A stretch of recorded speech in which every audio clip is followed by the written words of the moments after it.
सबको जय मसीह की।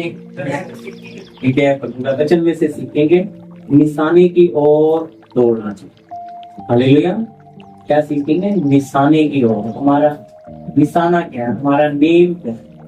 उसके लिए आप निकाल दीजिए फिलिपियों की पत्री 3 अध्याय का 14 वचन। फिलिपियों की पत्री 3 अध्याय का 14 वचन। निशाने की ओर दौड़ा चला जाता हूँ जी, ताकि वह इनाम पाऊं जिसके लिए परमेश्वर ने मुझे मसीह यीशु में ऊपर बुलाया। प्रार्थना थोड़ी सी आवाज कर। धन्यवाद सर्वशक्तिमान पिता परमेश्वर आसमानी बाप, इस सौभाग्य के लिए, मौके के लिए जी आपके चरणों में, हजूरी में आपने हमें बैठने का मौका दिया। पिता, आपके वचन को यहाँ बैठे भाई बहन हम सब को प्रभु आप सिखा दीजिए। आप खोलकर इस वचन का प्रकाश हमें दीजिए। प्रार्थना यीशु मसीह के नाम से, आमीन। जी, हमने पढ़ा फिलिपियों की पत्री उसका 3 अध्याय का 14 वचन। फिलिपी 3 का 14। वहाँ हमने पढ़ा है निशाने की ओर दौड़ा चला जाता हूँ ताकि इनाम पाऊं जिसके लिए परमेश्वर ने मुझे मसीह यीशु में ऊपर बुलाया है। क्या लिखा है? इंग्लिश में अगर आप पढ़ेंगे तो लिखा है हाई कॉलिंग के साथ बुलाया, ऊंची बुलाहट। थोड़ा सा शब्द में ट्रांसलेशन में फर्क है। क्या लिखा है? परमेश्वर ने आपको जो बुलाहट दिया है वो कौन सा? ऊंची बुलाहट, या इंग्लिश में हाई कॉलिंग, ऊंची बुलाहट। तो अभी आपको बहुत ऊंची बुलाहट है, ऊंची बुलाहट के साथ बुलाया है, तो आपकी चाल कैसी होनी है?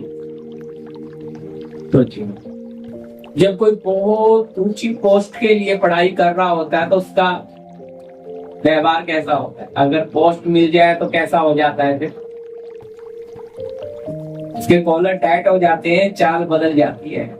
जो अब तो भाई मैं IPS बन गया हूँ, कलेक्टर बन गया हूँ, जिला अधिकारी बन गया हूँ, तो लेकिन वो उस बुलाहट के लिए ये इसलिए उस बुलाहट को क्या करना है? पहचानना है। आपको भी इसी प्रकार स्वर्गीय बुलाहट मिली है। आपका निशाना क्या है? आपको स्वर्गीय बुलाहट मिली है तो आपका जो निशाना है वो जीवन है या आपका निशाना संसार है? आपका निशाना इच्छा, अभिलाषा, लालसाएं, मनमर्जी है। आपका निशाना अनंत जीवन। हालेलुया। इसलिए टाइटल में लिख रहा है, मैंने भी वो टाइटल जैसा ही लिख दिया है, निशाने की ओर दौड़ना। तो निशाना क्या है? तो आज बहुत लोगों का निशाना यीशु नहीं। हालेलुया। यीशु यानी कि जीवन नहीं है, उनका निशाना कुछ और ही बन गया। उनका निशाना है घर बन जाए, बच्चों की शादियां करा दे। उनका निशाना है प्रभु में आ गए हैं, अभी बच्चे अच्छे चले। प्रभु में आ गए हैं, अभी रिश्ते हो जाए। प्रभु में आ गए, जान पहचान हो जाए, नौकरी मिल जाए। ये बिल्कुल वैसा है जैसा एक राजा के हाथी के ऊपर राजा गए और उसकी जो सूंड है, वो केले का छिलक ढूंढ। किधर है राजा? किधर बैठा है? ऊपर। राजा उसे अपने घर से घर भर के केला खिला के लाया, लेकिन फिर भी उसकी सूंड उसके बस में नहीं। ऐसी बहुत प्रभु के लोगों की हालत। अपने बनाने वाले के पास आ गए, उसके पास कोई कमी नहीं है, लेकिन फिर भी उनकी सूंड उनके बस में। इसलिए कुछ राजा जब हाथी पे बैठते उनकी सूंड बांध देते थे ताकि इधर उधर राजा का इंसल्ट ना हो। तो इसी तरह बहुत लोगों का सूंड घूमने का मतलब है फायदा कहां से मिलेगा, प्रॉफिट। अच्छी अच्छी जॉब कहाँ से मिल जाएगी, हैं, ये कहाँ से होगा, वो अपना बंदोबस्त ढूंढने में लगे हुए। पर उन्हें ये समझ नहीं आ रहा है कि आपको कितना ऊंचा बुलाहट के साथ बुलाया गया है। आप उस बुलाहट को, आप ये समझो भाई, आपको किसी को, अभी समझे हमारे प्रधानमंत्री ने अपने बच्चे की शादी रखी है, एक उदाहरण उनका तो नहीं है, लेकिन बच्चे की शादी रखी है और आपको इनवाइट कर लिया गया, तो आप सोचो वीआईपी शादी में जा रहे हैं तो कैसा है। पहले टाइम पे जो बड़ी वीआईपी शादियां होती थी तो हर शादी वालों के लिए क्या आता था, कपड़ा आता था। वीआईपी शादी न्योते, जितने भी परिवार के लोगों को न्योता दिया जाएगा, हर एक परिवार के व्यक्ति के लिए क्या आता था, कपड़ा। तो वो कपड़ा आता था, वो कपड़ा पहनकर शादी में जाता। इसलिए यीशु ने एक उदाहरण दिया कि न्योता दिया, न्योता हरी योग्य नहीं रहे तो बोलता है जाओ कंगालों को, दलिद्रों को, भिखारियों को सबको ले आओ और मेरा भवन भर दो, क्योंकि खाना बना हुआ था। लेकिन वहां नीचे लिखा एक बंदा मिल गया जो बिना वस्त्र का मतलब उसके पास शादी का कपड़ा नहीं था। मैं उदाहरण दे रहा हूँ ताकि आपके बात क्लियर हो जाए। तो पहले टाइम का जो राजाओं का शादी होता था उसमें कपड़ा दिया जाता था और वो कपड़े से पहचान होता था ये बाराती है, इनवाइट किया हो। तो अब इतनी बड़ी शादी में जा रहे तो उसके योग्य बन के जाना पड़ता है। और आप अगर नॉर्मल शादी में भी अगर कोई आपको बुलाता है तो आप अच्छा से अच्छा कपड़ा क्यों पहन के जाते हो, ताकि बारात क्या ना हो, उनकी इंसल्ट ना हो। अरे कैसे लोग ये, कैसे लोगों को बुला लिया है, तो नया कपड़ा पहन के जाते हैं बाराती में। तो इसी तरह अगर हमें जो बुलाहट मिली है, हमें जो स्वर्ग राज्य के लिए न्योता मिला है, तो उस बुलाहट को समझो और उस योग्य चाल चलना। और चाल क्या है कि भाई किसके लिए बुलाए गए। तो वचन कहता है अपने बुलाए जाने को तो सोचो, ना तो ज्यादा ज्ञानवान ना ज्यादा प्रेम, परमेश्वर ने जगत के को मतलब ना तो आपकी ताकत देखी, ना खूबी देखी, ना पढ़ाई लिखाई देखी, ना सुंदरता देखी, परमेश्वर ने आपको चुना। सौभाग्य है कि हमें एक मौका दिया है। अब हमें प्रमाण देना है कि हम प्रभु के राज्य में जाने के योग्य। उसके लिए इस बुलाहट, इस ऊंची बुलाहट के अनुसार योग्य चाल चलना। तो हमारा जो जीवन है अब आत्मिक जीवन की ओर, क्योंकि बुलाहट कहां से आई है, स्वर्ग से। तो अभी पृथ्वी वाली चाल चलोगे या स्वर्ग वाली, है ना, वहां पे ना मन लगेगा भाई, वहां बुलाया है ना। तो जिस लड़की की मंगनी हो जाती है तो उसका मन पूरा वहीं लग जाता है। बराती तो 2 दिन पहले कपड़ा सिला लेते हैं, रेडीमेड भी ले आते हैं, लेकिन जिसकी मंगनी होती है वो तो उसी दिन से तैयारी में लग, चाहे 1 साल के बाद शादी होगा फिर भी उनका तो उसी दिन से तैयारी। तो इसीलिए पौलुस भी कहता है मैंने तुम्हारी बात एक पुरुष से लगाई है और क्या चाहता हूँ, पवित्र कुंवारी के समान तुम्हें मसीह को पौंप दूं। तो हमारा जो रिश्ता उस परमेश्वर के साथ होने जा रहा है, उसके साथ हमारा नजदीकी संबंध, तो हम कैसा चल रहे हैं। क्योंकि आप कुछ भी गलत करोगे नाम किसका आता है पता है, अरे मसीह लोगों ने ऐसा किया। ये नहीं कोई बोलेगा प्रदीप ने ऐसा किया, ऐसा नहीं बोलेगा कोई लक्की ने किया, संजय ने किया, क्या बोलेगा, मसीह लोगों, पास्टर ने ऐसा किया, फलाने, वो नाम नहीं आएगा। ये मसीह लोग ऐसे ही होते हैं, करता एक है और नाम किसका खराब हो जाता है, परमेश्वर का। तो इसका मतलब हमें भूलकर भी कोई ऐसा काम नहीं करना जिसके कारण हमारे परमेश्वर पर उंगली, इसलिए हम गीत गाते हैं ना, तुम्हारे भले काम देख कर लोग हैं स्वर्ग में जो तुम्हारा पिता है उसकी क्या करेंगे, बढ़ाई। तो हमारे ना अच्छे काम देखेंगे तभी तो लोग कहेंगे अरे इनका परमेश्वर कितना अच्छा है। देखो अगर इनका नेचर इतना अच्छा है तो इनका परमेश्वर कितना अच्छा होगा। यार इनमें इतना प्यार है तो इनके परमेश्वर में कितना होगा। समझ आ रहा ना। हम गलत, अगर ये इतने गलत है तो इनका क्या। मैं एक नाम नहीं बोलता, एक भाई थे आ रहे थे, संगति कर रहे थे, मैंने वो एक बहन आई वचन में निकल गई, उसको किसी ने शुभ समाचार दे दिया, प्रभु का वचन उसके पास आया तो बहन ने उसे बताया पास्टर हमारे बहुत अच्छे हैं, आप भी वो बुलाए ले गए अपने में। तो उसने खुल के बताया कि पास्टर मैं ऐसे ऐसे बियर बार में काम करूं, ऐसे ऐसे है, लेकिन मुझे किसी ने नया नियम दिया, मेरे अंदर बहुत इस प्रभु को जानने का मन है। तो मैंने उन्हें शुभ समाचार दिया, वचन दिया, वो प्रार्थना में आया, प्रार्थना में आया, उसका जीवन बदला।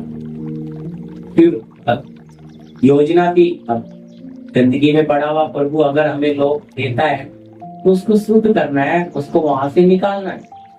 उसके जीवन में प्रभु ने काम किया।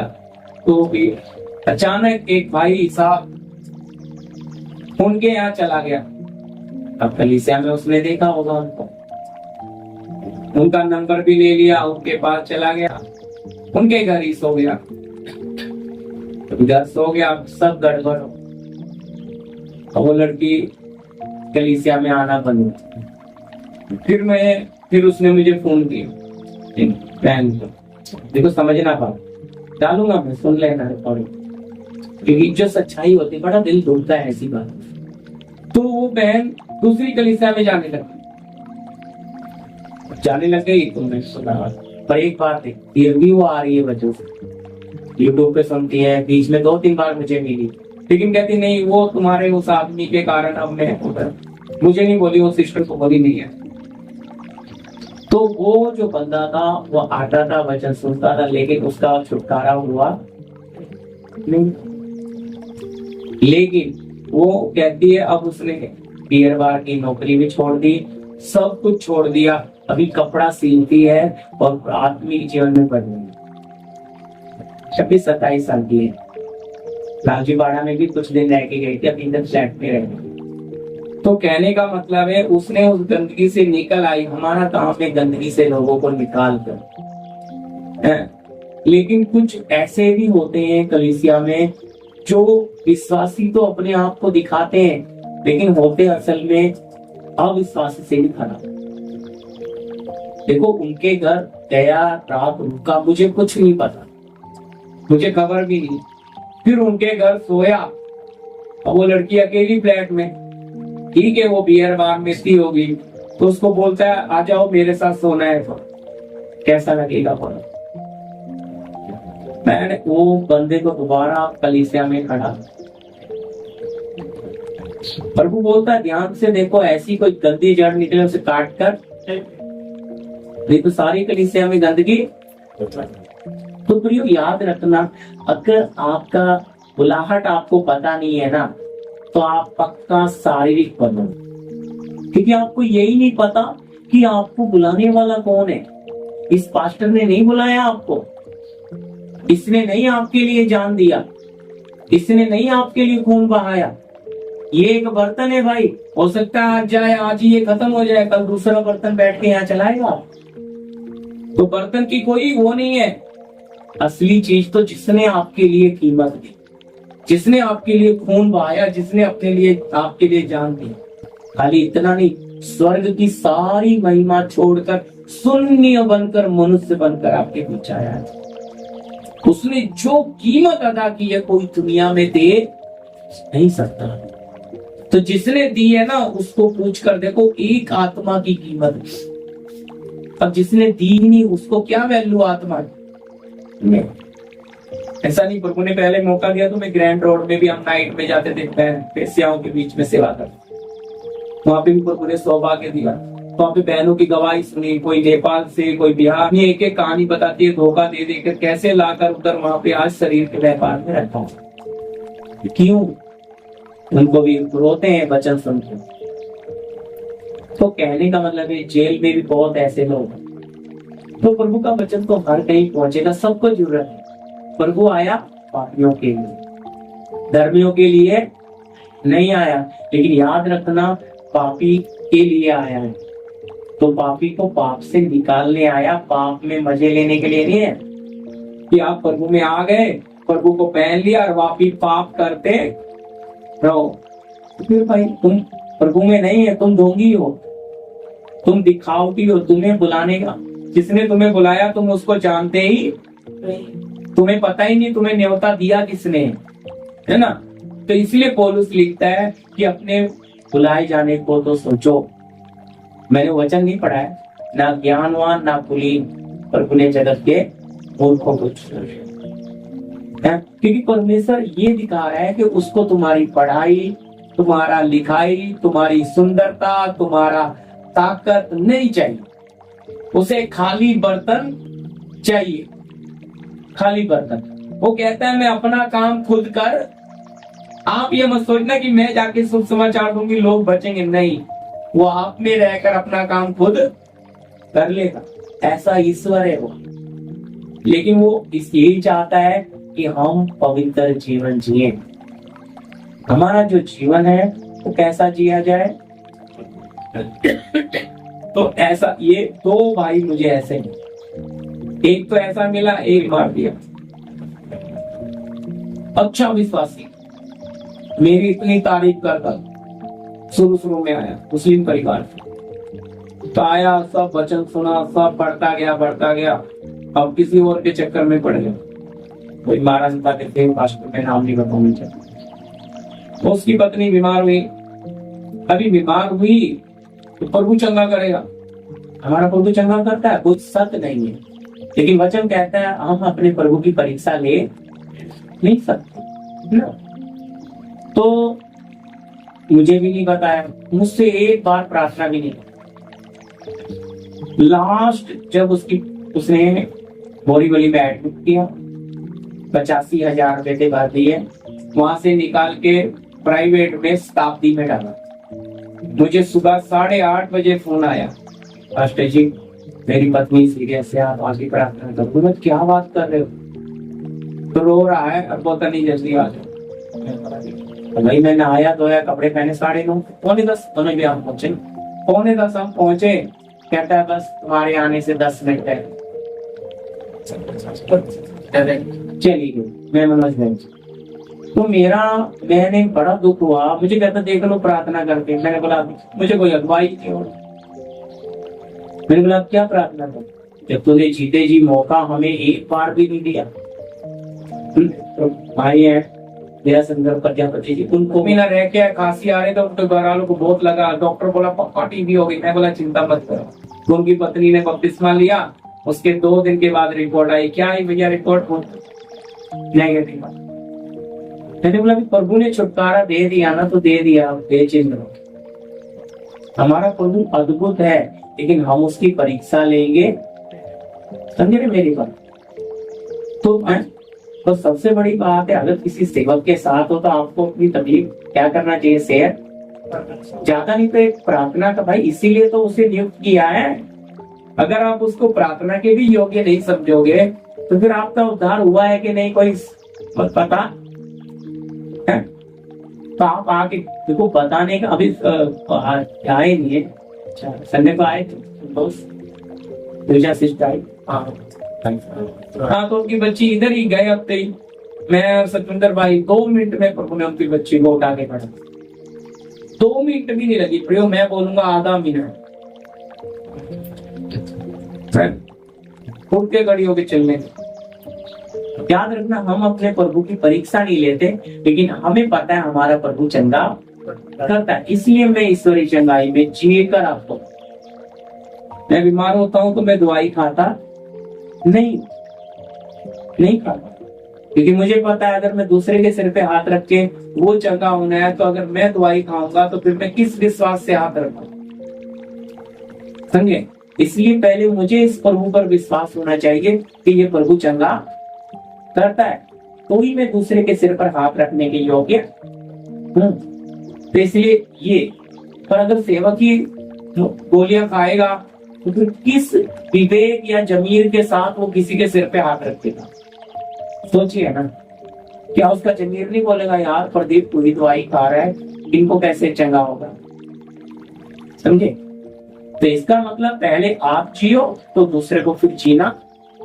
अगर आप नहीं जीते हो तो दूसरे को बोलकर आप बोलने का भी आपको हक नहीं। हालेलुया।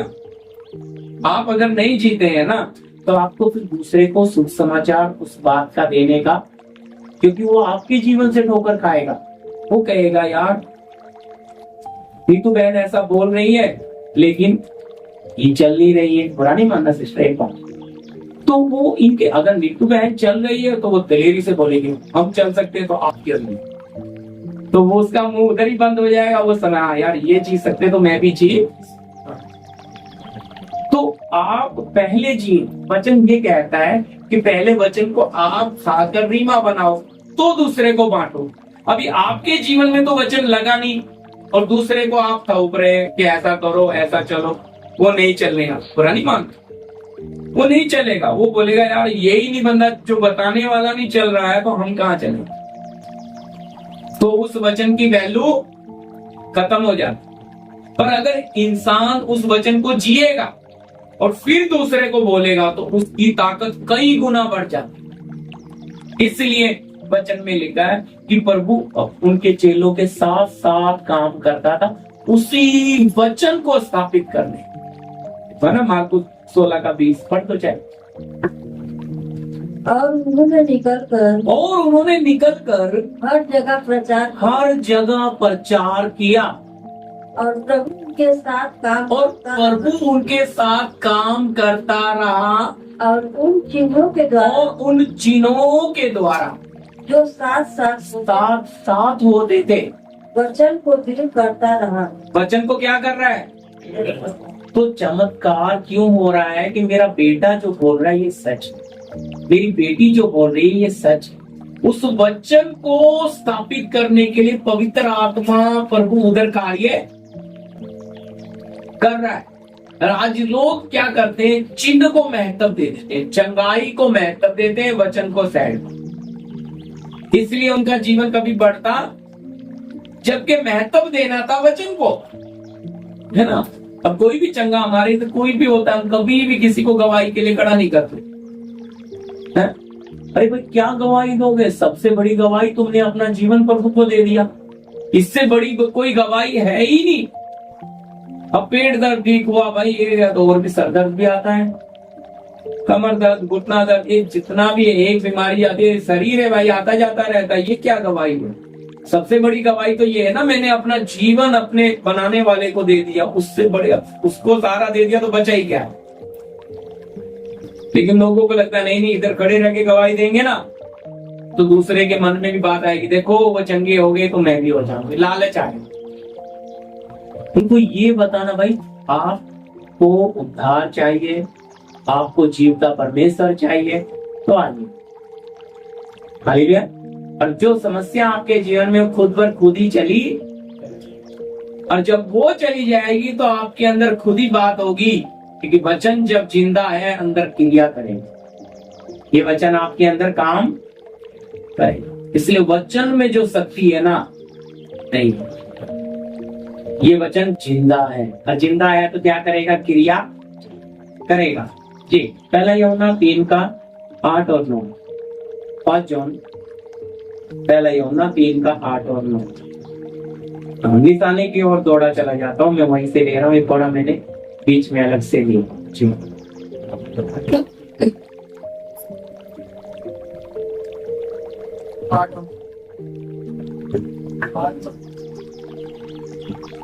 पहला यूहन्ना 3:8 और 9। जो कोई पाप करता है वह शैतान की ओर से है। किसकी ओर से है? देखो, जो मन मर्जी करता है वो किसकी ओर से है? एक बात कर रहा हूँ क्योंकि वचन कहता है मन मर्जी करना ही। तो कहने का मतलब है सेवा जो सर्वशक्तिमान परमेश्वर की है, इसमें भी कुछ आत्मिक कानून है। इसमें आप अपनी मन मर्जी चला नहीं सकते हैं। इसलिए प्रभु ने आपके ऊपर एक के ऊपर एक को रखा है। क्यों ऐसा है? अब सबसे ऊपर पर सबको दे एक चैन की तरह बांधा हुआ है, तो उस दायरे में उसमें चलना है। वापस पढ़ दीजिए सिस्टर। जो कोई पाप करता है जो कोई पाप करता है वह शैतान की ओर, वो शैतान की ओर से है, क्योंकि शैतान आरंभ ही से पाप और शैतान आरंभ ही से पाप करता आया। करता आया है। परमेश्वर का पुत्र परमेश्वर का पुत्र इसलिए प्रकट हुआ, इसलिए प्रकट हुआ शैतान के कामों का नाश करे। शैतान के कामों का नाश करे। हालेलुया। तो याद रखिए, शैतान चाहता है कि हम मन मर्जी में जिए, लेकिन परमेश्वर क्या चाहता है? हम अपने बनाने वाले की मर्जी में चले। तो आप निर्णय करो, आपको अपनी मर्जी में चलना है या बनाने वाले की मर्जी में। बनाने वाले की मर्जी हमें अच्छी लगती, क्योंकि हमारा मन जो बोलता है वो तो वो करता ही नहीं है।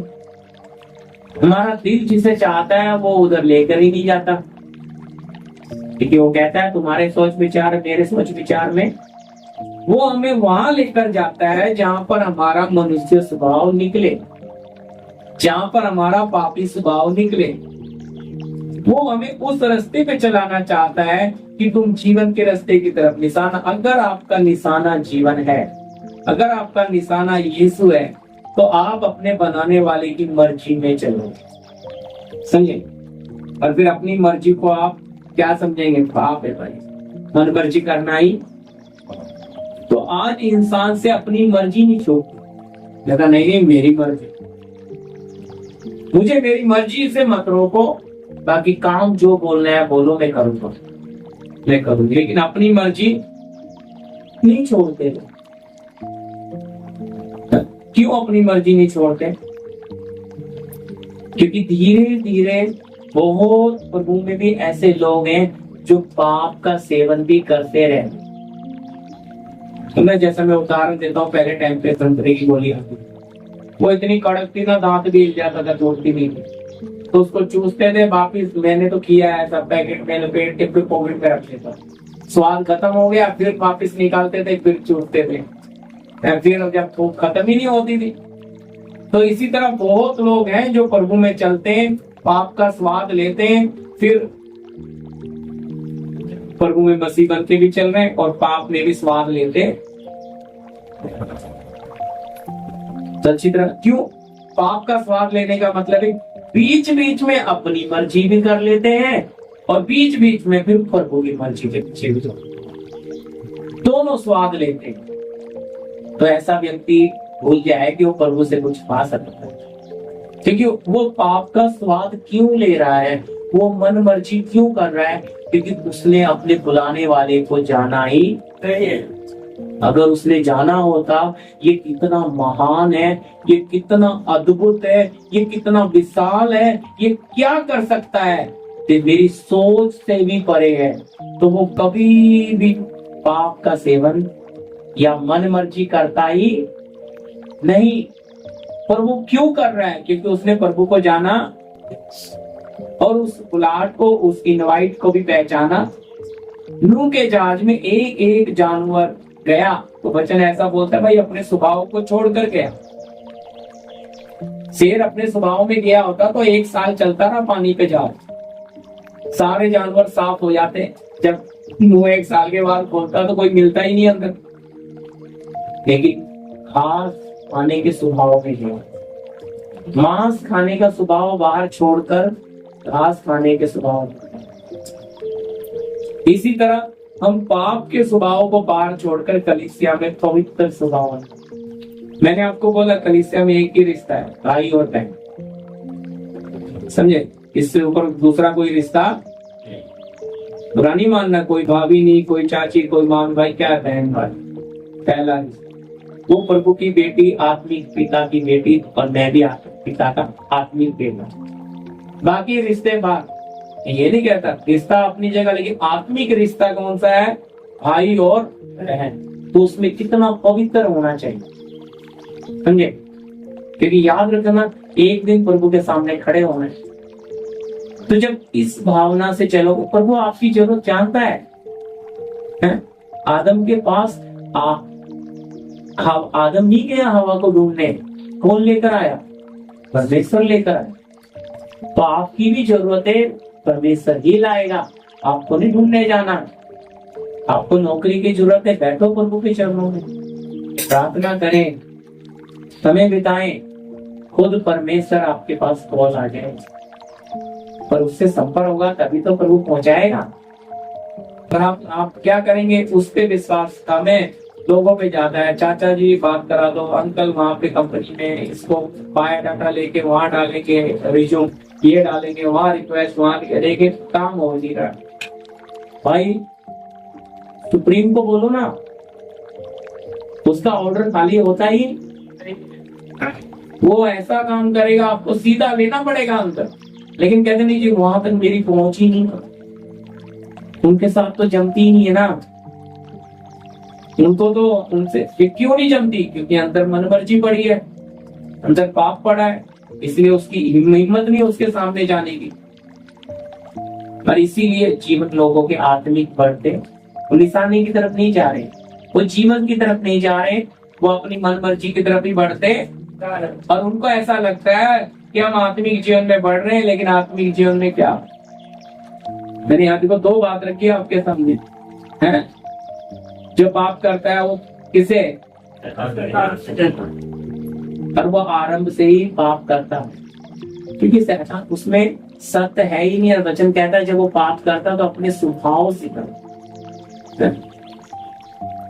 जी अगला वचन भी तो 9 भी पढ़ दीजिए वापस। हाँ जी, पहला यूहन्ना 3 का सिस्टर जी ने 8 पढ़ दिया, 9 पढ़ रहे हैं। हाँ जी। जो कोई परमेश्वर से जन्मा है, जो कोई परमेश्वर से जन्मा है वह पाप नहीं करता, वो पाप नहीं करता, क्योंकि उसका बीज उसमें बना रहता है, क्योंकि उसका बीज उसमें बना रहता है, और वह पाप कर ही नहीं सकता, हालेलुया।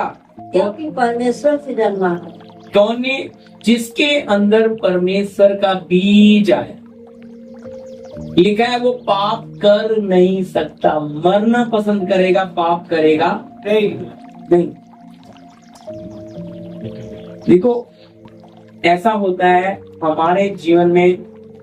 आपने देखा जब जोसेफ जो था, यूसुफ 44 के घर गया तो उस पर इतनी परमेश्वर की आशीष रही कि यहोवा परमेश्वर उसके साथ था, उसके सारे कामों में आशीष दे। तो 44 की जो पत्नी थी उसका मन यूसुफ में आ गया और वो चाहती थी कि वो मेरे साथ सोए। और एक टाइम ऐसा मौका मिला तो मालूम है जोसेफ ने जब उसने उसका तौलिया पकड़ा, ऐसा ही लिखा है, तो तौलिया छोड़ के भाग और फिर उसके ऊपर झूठा इल्जाम लगा और वो कहाँ गया? इतने साल जेल में बिताए। खिलानर ने को भी रिक्वेस्ट करके फिर भी 2 साल और पड़ा रहा, पता नहीं कितने साल। कोई गुनाह किया उसने पर मरना पसंद किया, पाप किया नहीं। तो याद रखना 44 की पत्नी भी तभी आती है जब आप उस योग उस लेवल पे हो, उस लेवल उतना ऊंचा होने, मतलब आपको इतना तक ऊपर आना है आत्मिक जीवन में। शैतान आपको हर परिस्थिति में ले जाकर क्या करेगा? परखेगा।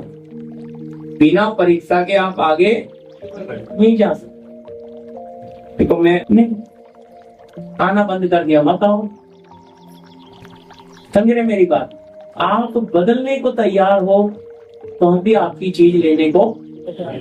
आप गंदी रास्ते को छोड़ोगे नहीं तो हमें आपका वचन बोलता है पहले तुम्हारा भेंट, अगर ये डब्बा रखा ना उसमें दान भी डालना है तो पहले अपना मन साफ करना।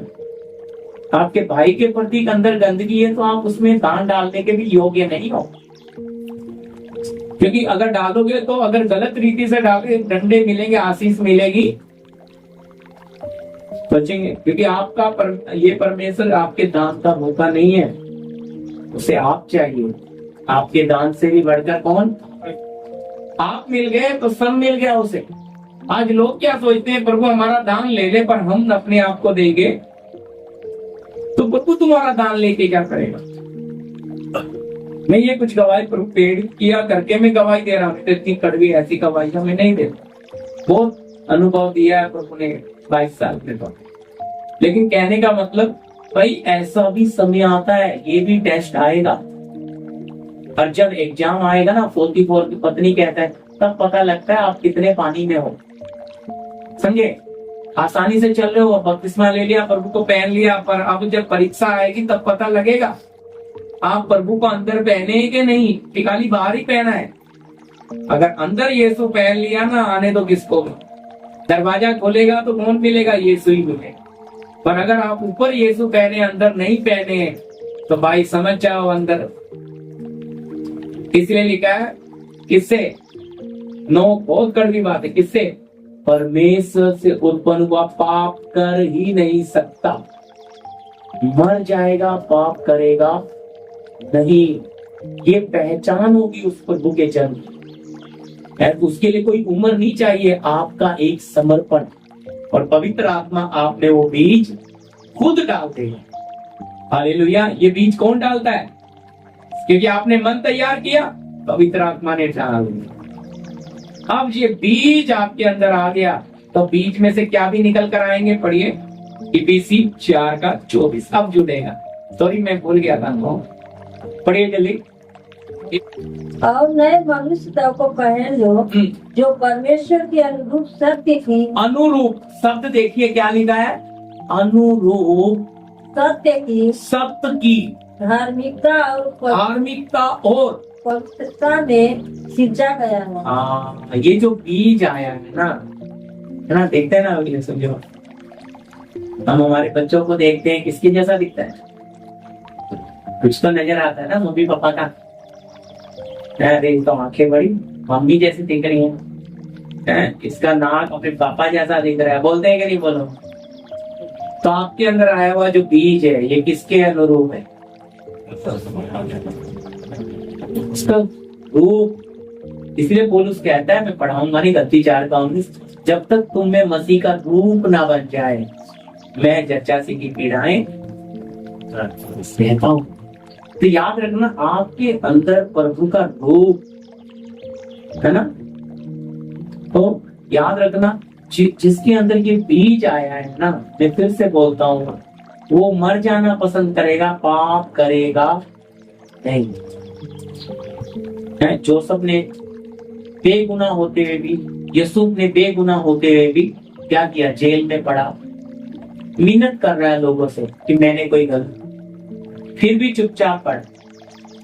तो याद रखना, आप जब सच्चाई में चलोगे आपके साथ अन्याय भी बहुत होगा, लेकिन आप सच्चे न्यायी के हाथ में अपना केस दे देना, क्योंकि आपका यीशु वकील भी है ना, एडवोकेट, पहला यमुना 2 में है ना, पढ़ेंगे में, आपका केस लड़ेगा वो। और ये ऐसा ईश्वर है कि ये केस कभी हारता ही नहीं है। आपके साथ अन्याय हो रहा है, चुप रहो, लेकिन सच्चे न्याय के हाथ में दे दो कि प्रभु वो मेरे साथ रिश्तेदार ऐसा कर रहे हैं, प्रभु वो पड़ोसी ऐसा कर, दे दो प्रभु आप ही न्याय करो, क्योंकि हम करने जाएंगे तो और बिगड़ेगा, और आप करोगे तो सब कुछ ठीक करेगा। तो इसलिए हमें अपनी बुद्धि, अपनी समझ का सहारा नहीं लेना है, पूरा भरोसा अपने बनाने वाले पर ही देना है। तो मैं आपको बोलना चाहता हूँ, जब आपके अंदर प्रभु के प्रति भरोसा होगा तो आपको एहसास होगा कि प्रभु आपके जीवन में क्या करने की शक्ति रखता है। इसलिए अनुरूप, और आगे शब्द कितना क्लियर लिखा है, सत्य की धार्मिकता, मतलब आपके अंदर इतनी सच्चाई होनी, क्योंकि बीज इतना शुद्ध है, वो उसमें कोई कमी, वो पूरा का पूरा यीशु के स्वभाव वाला बीज है। जिसके अंदर ये बीज आया ना प्रियो, उसमें अगर वो बीज आया तो गुण वापिस उपास प्रार्थना करके गुण लाने पड़ेंगे, है ना। अब एक पेड़ का बीज आपने लगा दिया, फल क्या तोड़ के लाने पड़ेंगे पेड़ को, उस बीज में ना सब कुछ है, फूल भी उसी में है, फल भी उसी में है, सब उसी में है। कुछ ऐसा होता है कभी दूसरे अंग को लाना पड़ता है।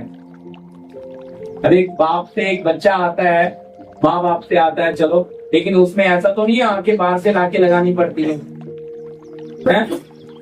बोलो, उस बाप के बीज में ही, उस डीएनए में ही सारा कुछ था। उसी में ब्रेन, उसी में किडनी, उसी में लिवर, सब कुछ उसी में। इसी तरह आपके अंदर ये जो बीज परमेश्वर का पवित्र आत्मा डालता है, इसके अंदर सारी क्वालिटी है।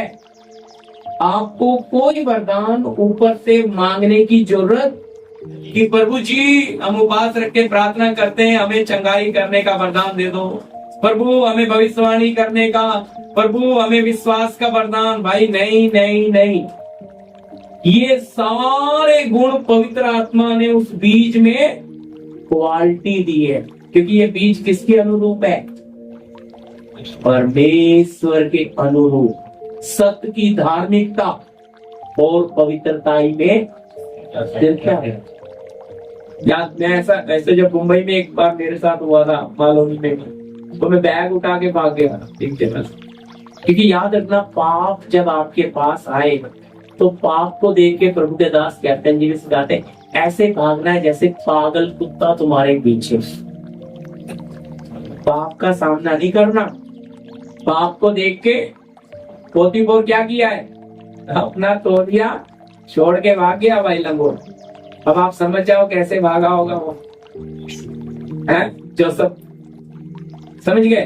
तो आपको उसके साथ खेलना नहीं है, पाप के साथ कि नहीं नहीं प्रभु बचा लेगा। आप भागो भाई। कभी वचन में लिखा बुराई का कभी सामना नहीं कर, भाग जाओ। आप क्या सोचते हो? मैं पवित्र आत्मा पाया हूँ, बपतिस्मा लिया हूँ, क्या कर लेगा भाई? क्या सर डालेगा ओखली में? तो वचन कहता है अपने प्रभु की परीक्षा भागना है भाई। इसलिए मुझे प्रभु के दास की बात याद है, पागल कुत्ता पीछे पड़ा ऐसे बाप। ये मत सोचो भाई बहन, आप भाई लोग जवान हैं तो आप समझना है इस बात की गंभीरता है। थोड़ा सा खमीर, वचन कहता है पूरा गूंदे हुए आटे को खमीरा। थोड़ा सा ये पाप का ना थोड़ा सा स्वाद भी मुंह में लग गया ना, कहते हैं शेर के मुंह में जब खून लग जाता है तो फिर वो देखता थोड़ी, कुछ तो उसको चाहिए। तो इसी तरह आपको बचना है। और ये इस ऐसे हाथ, तो ये अगर आपके अंदर वो परमेश्वर का स्वभाव अंश अंश करके बदलना है, तो प्रभु आपको अलग अलग परिस्थिति में रख कर परखे। आपको बिना परखे क्या नहीं करेगा, आगे लेकर नहीं जाएगा। आप कितना ताकत लगा दो, आपको बिना एग्जाम दिए अगली क्लास में लेकर जाएगा, क्योंकि इस परमेश्वर के पास कोई शॉर्टकट नहीं है। तो इसलिए वो सत्य की धार, परमेश्वर के अनुरूप और सत्य की धार्मिकता और पवित्रता में सिरजा गए, रचा गए। इसके साथ पढ़िए, जल्दी जोड़ दी। कुलूसी 3 का पार, कुलूसियों की पत्री 3 का पार, चलिए। इसलिए हाँ जी, परमेश्वर के चुने हुओं के समान, इसलिए परमेश्वर के चुने हुओं के समान, जो पवित्र और प्रिय है, जो पवित्र और प्रिय है, बड़ी करुणा और भलाई, बड़ी करुणा और भलाई, और दीनता और नम्रता, और दीनता और नम्रता और सहनशीलता धारण करो। हाँ जी, क्या लिखा है? कुलूसी हमने 3 का 12 पढ़ा है। कुलूसियों की पत्री 3 का 12। इसलिए परमेश्वर के चुने हुओं के समान, जो पवित्र और प्रिय है। क्या है? पवित्र और प्रिय। नहीं, पहला सब परमेश्वर के चुने हुओं के है। लिखा है बुलाए हुए तो बहुत है, लेकिन चुने हुए थोड़े हैं। बुलाए हुए तो पूरी मानव जाति को इनवाइट किया, जाओ आ जाओ, लेकिन चुने थोड़े ही। हम चुने हुए लोग, हालेलुया। अगर हमें चुना है तो हमें योग्य चाल चलनी। तो इसलिए मैंने आपके सामने रखा अब निशाने की ओर। तो अगर हमें पता लगे हमें इतनी ऊंची बुलाहट मिली है तो हमें चलना कैसा है, हमारे अंदर ये गुण होने हैं। अगर नहीं, प्रभु मेरे अंदर ये बीज है, पवित्र आत्मा मुझे, बीज आने के लिए मिट्टी को भी तो पवित्र आत्मा ही तैयार करेगा। देखो कईयों, किसी में बीज आया है, किसी में नहीं आया, किसी में बढ़ रहा है, किसी में थोड़ा बढ़। ऐसे हम सब की आत्मिक हालत अलग अलग होती है। हम सब की आत्मिक हालत एक जैसी होती। हम यहाँ बेशक शरीर में ऐसे बड़े छोटे बैठे हैं, लेकिन आत्मिक जीवन आपको नहीं पता किसका कितना बड़ा है, किसका कितना छोटा है, किसमें बीज आया, किसमें आया ही नहीं। ये कैसे पता लगता है? ये आपका नेचर प्रकट करेगा। इसलिए मैंने पढ़ा है कि वो पाप कर ही नहीं सकता क्योंकि परमेश्वर से उत्पन्न। तो जिसमें वो बीज आ गया, वो बीज आके फूट गया, तो उसमें स्वभाव बदलना, वो स्वभाव बदलना शुरू हो गया। तो अंश अंश करके वो बदल रहा है। पर अगर स्वभाव नहीं बदल रहा तो लगता है शायद पता नहीं बीज आया होगा, लेकिन अभी तक बीज क्या नहीं हुआ, फूटा है। इसलिए भाई बुलाए हुए तो बहुत है, मैं फिर से बोलता हूँ चुने हुए। तो इसलिए यहाँ पहला शब्द लिखा है, इसलिए परमेश्वर के चुने हुए के समान जो पवित्र और प्रिय है। तो अगर हमारे अंदर धार्मिकता, पवित्रता ही होगी तो हम अलग नजर आएंगे कि ये प्रभु के चुने हुए लोग हैं। क्या नजर आनी है? पवित्रता। आप अपने जीवन में अगर आप अपनी बुलाहट को पहचानते हो तो आपको अपनी पवित्रता में कैसे चलना है? पवित्रता में कैसे चलना? आपका बोलना, आपका सुनना, आपका देखना, आपका चलना, आपका लेना, सब बातों में क्या आना है? पवित्रता। ये कैसे हो सकता है? क्यों नहीं हो सकता है? आप अपनी जबान पे लगाम लगा सकते हो। आप अपने मन को अपने प्रभु के हाथ में, प्रभु ये विचार क्यों ऐसे मेरे मन में आते हैं, प्रभु ये पिक्चर देखने से, ये फोटो देख लेने से ऐसा विचार क्यों आ रहा है, प्रभु इसको हटाओ। पवित्र आत्मा मुझे शुद्ध करो, मुझे पवित्र मार्ग में लेकर चलो। तो इसीलिए तो दिया गया मददगार आपको आएंगे। देखो ऐसा नहीं आप इस संसार में रह रहे हो, धूल मिट्टी कपड़े पे गिरती है। इसी तरह आप इस पाप भरे सागर में रह रहे हो, बुराइयां आएंगी, लेकिन आप पर वो प्रभाव नहीं डालेंगी अगर आप आत्मा में बनकर चलोगे। समझे? आप अपने आप को चुना हुआ समझोगे। अब आप बताओ, न्योता हर किसी को थोड़ी दिया जाता है। वीआईपी न्योता तो खास खास लोगों को दिया जाता है। अब आपको स्वर्ग का न्योता आया है, स्वर्ग की ऊंची बुलाहट मिली है, मिलियन लाखों लोगों में इस एरिया में आपको चुना है। तो आप तो सौभाग्यशाली हो कि भाई आपको निमंत्रण मिल गया है। राजाओं के राजा ने, स्वर्ग ने आपको क्या दे दिया? सोचो फिर आप, इसलिए बोला अपने बुलाए जाने को तो सोचो। आपकी कोई खूबी नहीं देगी, लेकिन स्वर्ग ने आपको इसलिए हाई को दी, ऊंची बुलाहट। क्या बोला हिंदी में? वहां लिखा नहीं, लेकिन उस सबको आप जोड़ सकते हो। ऊंची बुलाहट, ऊपर लिखा है बुलाहट में बुलाया, लेकिन ऊंची बुलाहट के साथ बुलाया। मतलब ये बुलाहट इस संसार से बहुत ऊंची है, और इस बुलाहट को अगर आप बुलाने वाले को समझोगे तो उसी योग्य चलोगे। तो आपको पता होगा कि अब मुझे पवित्रताई में चलने के लिए चुना है। मुझे मेरे बनाने वाले के ऊपर दाग लगने नहीं देना। मुझे मेरे प्रभु की मर्जी में चलने के लिए क्या करना है? इस पवित्र परमेश्वर को मुझे पाना है।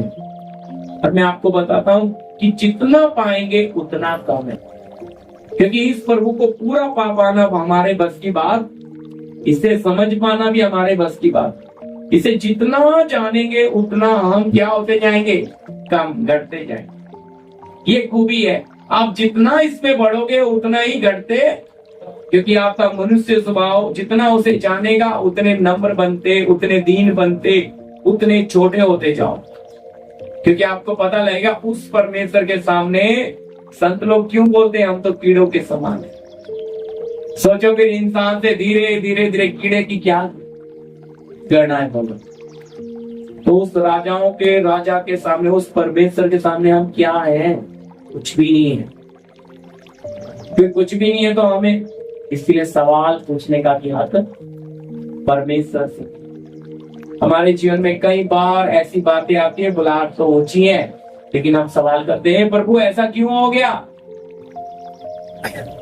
तो मालूम है हम मूर्ख कहलाते हैं, क्योंकि हम अपने बनाने वाले से सवाल कर रहे हैं, जबकि मिट्टी कुम्हार से कोई सवाल कर नहीं सकती। प्रियो जी आगे कर पवित्रता है, पवित्र और प्रिय है। हाँ, बड़ी करुणा और भलाई भलाई और वीरता और दीनता और नम्रता और नम्रता और सहनशीलता धारण करो। अब बोलता है देखो भाई, इस पवित्र मार्ग में, पवित्रताई में चलना तो आपके अंदर क्या क्या गुण होने हैं जी?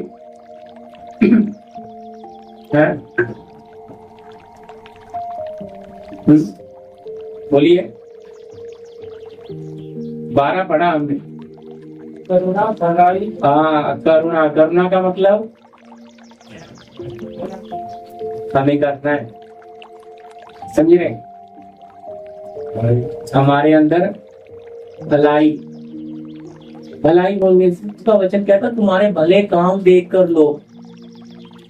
आज हमें भलाई, हम करते हैं भलाई? हम तो, हमारे पास तो टाइम ही नहीं है। मैं कह रहा हम शुभ समाचार दे देंगे, लेकिन किसी के साथ भलाई करने में वचन इससे प्रैक्टिकल मांगता है कि आप में दीनता होनी है, दया होनी है दूसरों के लिए, आपके अंदर भलाई, भले काम होने।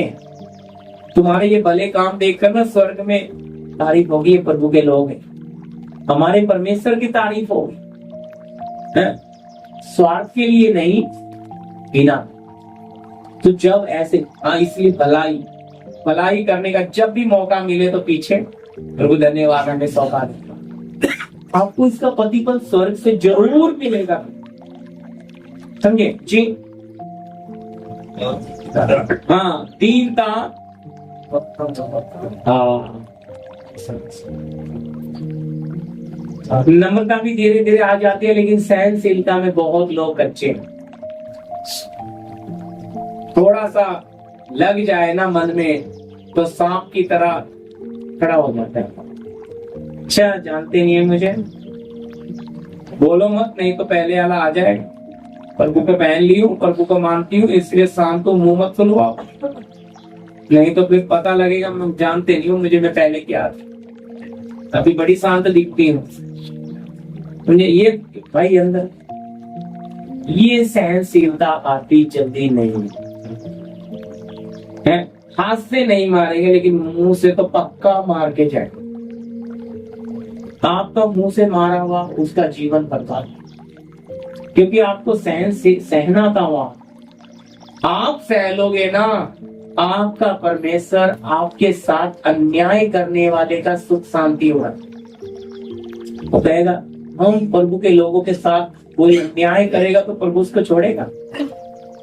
वचन में लिख कर दिया है, पलटा नहीं लेना, पलटा लेना। हम कहते हैं ना, अब हाथ से नहीं मार सकते, लेकिन मुंह से तो 2-4 मार के ही जाएंगे। इसलिए भाई सहने की वचन कह रहा है, सहनशीलता धारण करो। अगर आपको ऊंची बुलाहट के साथ बुलाया है, आप वीआईपी जगह पे गए हो, मतलब ये वीआईपी लोग, तो ऐसा अरेंजमेंट करते तो मैं बोलता हूँ भाई आप बताओ, आप वीआईपी शादी में जा रहे हैं, आपने कभी जीवन में खड़े होके भारी प्लेट में एक हाथ से खाया ही? हमारे पंजाब में तो हाथ में बेलना पड़ता था चिमटा, तो तेरा दूसरा हाथ टूट गया। अब यहाँ देखते हैं तो एक ही हाथ से। मैंने ये भी सीखा कि गायकवाड़ जी के यहाँ मैंने घर पे रह के एक हाथ से रोटी तोड़ के खाने से। हमारे यहाँ तो बहुत बुरा मानते हैं अगर दोनों हाथ से, दूसरा हाथ नहीं दिया ऊपर वाले ने, लेकिन यहाँ पे देखा है तो मैंने एक हाथ से खाते हैं। समझ रहे मेरी बात? तो ये सीखा मैंने कि भाई नहीं, ये जैसे कल्चर में आ गए, यहाँ पे बुरा मानते हैं अगर वो गंदा हाथ लगाएंगे। तो मैंने कितने मराठी कितने लोगों के घर खाना खाया, बड़े खुशी होकर देखते हैं कि हाथ से तोड़ना, इसी हाथ से लगाना खाना। मैं हैरान, हमारे पंजाब में तो दूसरा हाथ रोटी को ना लगाए तो वो पूरा मानते हैं। तो उस तरह से कल्चर में भी हमें ढलना। तो बोलने का मतलब, अगर आपको इतनी ऊंची बुलाहट के साथ बुलाया तो आपको उसके अनुसार बनना पड़ेगा। आपको उस महफिल में जा रहे हो, आपने ईंट करा कपड़ा नहीं पहनते, आपको वैसा पहनना क्यों? बुलाने वाले की इज्जत के लिए। तो इसी तरह प्रियो, आपको इतनी ऊंची बुलाहट जो मिली है, उसको पिता को देख करके हमारे बाप का नाम खराब नहीं होना, हम ऐसा बनेंगे, हम ऊंचे, हम राजाओं जैसा जिएंगे। अब बेशक हमारे पास पुराना कपड़ा है तो भी हम आत्मा में कौन है? राजा। तो राजा क्या करता है? राजा की तरह जिए। तो राजाओं के राजा के बच्चे हैं हम। तो इसलिए जब इस बुलाहट को समझोगे तब आप अपने आप को कभी छोटा समझोगे नहीं, आत्मा में राजा होगा। तो ऐसा जीने के लिए जी, इस पढ़िए, मैं ऐसी पढ़ा के कब इपीसी 4:30। परमेश्वर के पवित्र आत्मा को शोकित मत करो, जिसे तुम पर कार्य के दिन के लिए छाप दी गई है। क्या दी गई है? आपको मालूम है, जब कोई कम घर देख लेते हैं, अभी समझो सुनील भैया ने गाला देख लिया, पसंद कर लिया, तो सबसे पहले क्या करेंगे? टोकन दे देंगे। टोकन दे दिया तो कोई दूसरा कितना भी कुछ करे, कुछ हो सकता है। टोकन का मतलब फाइनल। अब हमारे ऊपर पवित्र आत्मा की छाप लग गई, इसका मतलब बाकी काम इसने देना है, बाकी कीमत देनी है। अब वहां जाने के स्वभाव में बनना है, लेकिन पवित्र आत्मा की छाप लगी है, छुटकारे के लिए लगी है। पवित्र आत्मा, परमेश्वर का सत्य का आत्मा हमें बनाने आया कि वहां के स्वभाव में बनाने आया है। अगर उसे हम शोकित करेंगे तो शोकित कैसे करते हैं? अपने चाल चलन से, अपनी मन मर्जी चलाते हैं, अपनी जिद चलाते हैं, अपनी इच्छाओं में अड़े रहते हैं, अपनी लालसाओं में फंसे रहते हैं, उसकी बनाने वाले की मर्जी में चलते ही। इसीलिए मैंने पढ़ा भाई, बुलाहट क्या करना है? बुलाहट को तय चलना। निशाना क्या है तुम्हारा? आए क्यों हो? जीवन की तरफ आए तो जीवन की तरफ क्यों नहीं जा रहे? क्यों? बुलाहट की कोई वैल्यू? बुलाहट की वैल्यू तब आती है जब बुलाने वाले को आप जानते हो।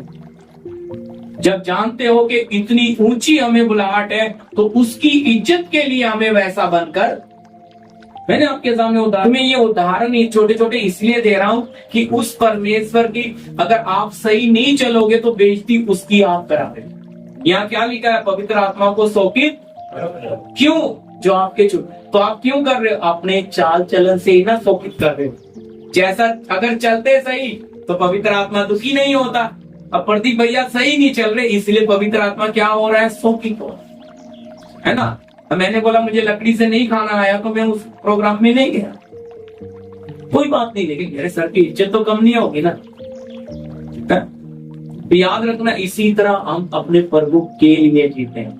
तो इसलिए अब हमारा उसे पहनने के बाद सब चलना फिरना उठना बैठना सब उसके लिए, अपने प्रभु के लिए। फिलिपियों की पत्री 2:12। इसलिए हे मेरे प्रियो, जिस प्रकार तुम सदा से आज्ञा मानते आए हो जी, वैसे ही अब भी न केवल मेरे साथ रहते हुए, हाँ जी, पर विशेष करके अब मेरे दूर रहने पर भी डरते और कांपते हुए अपने अपने उद्धार का कार्य पूरा करते जाओ। क्या है? डरते और कांपते हुए अपने अपने उद्धार का क्या करना है? काम। प्रभु को पहन लिया काफी नहीं है, अब काम शुरू हुआ है। अब हमें उद्धार मिल गया, हालेलुया। अब इस उद्धार के काम को पूरा करते करते करते जाना है। याद रखना, पूरा कब हो जाएगा? जब इसमें पूरा मसीह का रूप आ गया, तो ये बर्तन सिद्ध हो गया और ये छिलक टूट जाएगा। हम असली घर, ये है असली बुलाहट। तो इसलिए हमें उस निशाने की ओर जाना है। उस निशाने में बहुत सारी बातें आएंगी रास्ते में, वो सब आपकी परीक्षा अलग अलग। इसलिए लिखा है जब तुम नाना प्रकार की परीक्षाओं में पढ़ो तो इसे पूरे आनंद की बात समझना। मतलब ये आपके फायदे के लिए, जैसा मैंने 44 का जीवन रखा, अपनी गवाही बताई, भाई आएगा तो आएगा, इसमें कोई शॉर्टकट, पर आप उस योग्य होंगे तब वो परीक्षा आएगी। अगर आप उस योग्य नहीं हुए तो वो परीक्षा आपके पास आएगी। तो आप जितना पवित्र होते जाओगे उतना भी शैतान भी अलग अलग प्रकार से आपके बीच में परीक्षाएं लाता है। ठीक है, प्रभु आप लोग का आशीष दे। ठीक है, प्रार्थना करते हैं। भाई मनोज हमारे बीच में वास करो। धन्यवाद करते हैं मेरे पिता, पवित्र परमेश्वर राजाओं के राजा। हम धन्यवाद करते हैं प्रभु आपके सुंदर आत्मिक वचन के लिए। प्रभु आपने हम सबसे आपके वचनों के द्वारा बातें की प्रभु। धन्यवाद करते हैं इस वचन में प्रभु हमें जो सीखने को मिला प्रभु, कि प्रभु जिस बुलाहट से आपने बुलाया है प्रभु, उस बुलाहट को समझते हुए प्रभु हम अपनी चाल चलन को चलाए प्रभु। उस बुलाहट के अनुसार हमारा जीवन हो मेरे पिता, अपने बनाने वाले को हम पहचानने पाए प्रभु। धन्यवाद करते प्रभु, आपका स्वभाव है प्रभु, आपने जिस प्रकार पापियों से प्रेम किया प्रभु, उससे कई गुना प्रभु आप पाप से नफरत करते थे। धन्यवाद करते प्रभु, अपने आपके वचनों के द्वारा हमने सीखा प्रभु। धन्यवाद करते प्रभु, आप पवित्रताई के लिए प्रभु, आपके लिए आज्ञाकारिता के लिए पिता, आपके राज के लिए प्रभु आपने हमें बुलाया है मेरे पिता। हम उसके लिए योग्य चाल चले प्रभु। ये बात हमें समझ में आने के लिए और हमारे जीवनों में बातें लागू होने के लिए प्रभु, और आपके आज्ञाकारिता में जीवन जीने के लिए प्रभु आपकी आत्मा में प्रेरित करे और लेकर चले प्रभु। सहायता करें मेरे पिता, आपकी मर्जी के द्वारा चलने के लिए पवित्र सहायता करे प्रभु, आप मदद करें। सारी महिमा आदर आपको देते हुए प्रार्थना यीशु मसीह के नाम में मांगते हैं, आमीन। अब पिता का प्रेम, पुत्र का अनुग्रह, पवित्र आत्मा की सहभागिता, संगति हमारे साथ, तमाम संत लोगों के साथ प्रभु यीशु के दूसरे आगमन तक होता रहे। आमीन। सबको जय मसीह।